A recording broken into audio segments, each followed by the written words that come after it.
आत्मा मालिक, कोजागिरी का आत्मदर्शन।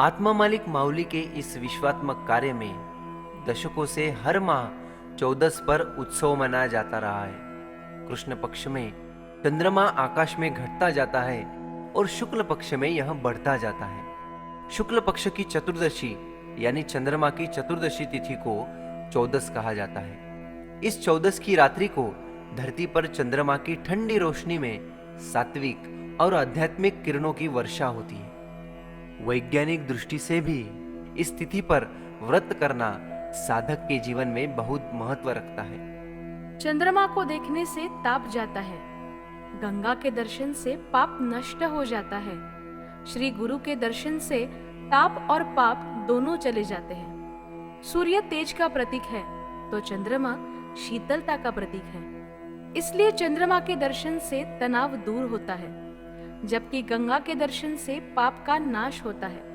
परंतु यदि व्यक्ति 14 पर सद्गुरु के दर्शन कर ले, उनके सानिध्य का आनंद ले ले, तो न केवल ताप और पाप बल्कि कष्ट भी दूर हो जाते हैं और मुक्ति मिल जाती है। चंद्रमा की स्निग्ध दुधिया रोशनी शरीर मन को शांति और प्रसन्नता प्रदान करती है और ध्यान की शक्ति को बढ़ाती है। जीवन में पिछले सभी कर्मों के पापों से छुटकारा पाने के लिए सद्गुरु की आराधना कर आत्मचिंतन करना बहुत आवश्यक है। इस दिन सभी देवी देवता भी व्रत रखते हैं, इसलिए ऐसे अमृत पान की तिथि यानी 14 की रात्रि को जागरण कर नामस्मरण कर ध्यान साधना करना चाहिए। सभी पूर्णिमाओं में कोजागिरी पूर्णिमा का अपना विशेष महत्व है। इस दिन चंद्रमा पृथ्वी के सबसे करीब यानी 3,85,000 किलोमीटर की दूरी पर होता है। ऐसा कहा जाता है कि इस समय महालक्ष्मी आधी रात को चंद्रमा से उतरकर धरती पर आती है। वह चांदनी रात में अमृत कलश लेकर सबसे पूछती है कि किसे जागृति है, किसे जागृति है। तो फिर कौन अपने कर्तव्यों के प्रति जागरूक है? क्या कोई जाग रहा है? और हर कोई उनकी बात का जवाब देने के लिए जागता रहता है। कोजागिरी पूर्णिमा की रात्रि में वह जागृत आत्मदर्शी साधक को अपने कलश से अमृत का पान कराती है। यह दूध मनुष्य के लिए अमृत है। कोजागिरी के प्रकाश में दूध, आरोग्यवर्धक काजू बादाम, पिस्ता आदि सूखे मेवों फिर शक्कर डालकर बने इस मीठे पेय का स्वाद अमृत जैसा होता है। इसलिए सभी लोग पूरी रात जागते हैं और रात के 12 बजे इस अमृत का सेवन करते हैं। इस समय माँ लक्ष्मी जागने वाले हर व्यक्ति को धन धान्य, सुख समृद्धि का वरदान देती है। नवरात्रि शुरू होने से पहले पितृपक्ष आता है और उस समय में पितर धरती पर आते हैं। ऐसी मान्यता है कि इस समय पृथ्वी पर आए पूर्वजों का निवास चंद्रलोक में होता है और कोजागिरी पूर्णिमा की शीतलता उनकी यात्रा को सुखद बनाती है।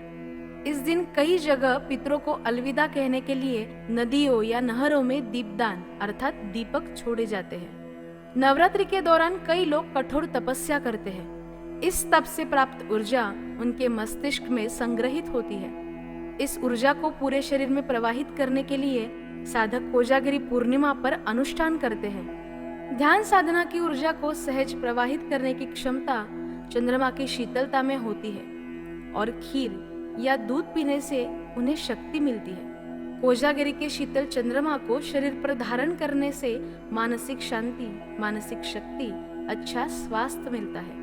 कोजागिरी पर इंद्र पूजा की प्रथा है। दरअसल इंद्र का अर्थ है इंद्रियों को नियंत्रित करने वाली शक्ति।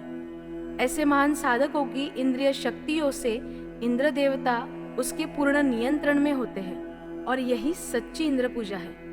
मध्यरात्रि के शांत समय के दौरान योगी अपनी साधना करते हैं और अमरत्व प्राप्त करते हैं। ऐसी शांतिपूर्ण, शीतल, शुभ वातावरण में कोजागिरी पूर्णिमा की साधना करने के लिए सद्गुरु माऊली ने आध्यात्मिक रूप से महत्वपूर्ण नासिक शहर पर कृपा की है। चंद्रमा की शीतलता की साक्षी में कोजागिरी का अमृत पीने के लिए, परमात्मा के भजन कीर्तन का मधुर रस पाने के लिए प्रतिवर्ष अनुसार भव्य और दिव्य चंद्रमा की शीतलता प्रदान करने वाले सद्गुरु माऊली के दिव्य सानिध्य में नासिक नगर में कोजागिरी पूर्णिमा का भव्य उत्सव आयोजित किया जाता है। कोजागिरी पूर्णिमा पर दिव्य साधना की शक्ति को दोगुना करने के लिए आत्मस्वरूप अवतार लीला का पारायण आपके आत्म साक्षात्कार के मार्ग को और भी सरल बना देगा। कोजागिरी का दिव्य सत्संग आपके जीवन को चंद्रमा की तरह शांत शीतल रोशनी की तरह प्रकाशवान करे, आपका आत्म साक्षात्कार का मार्ग सरल हो। सद्गुरु माउली की कृपा चंद्रमा की तरह आप पर बरसती रहे, यही शुभकामनाएं। आत्मा मालिक।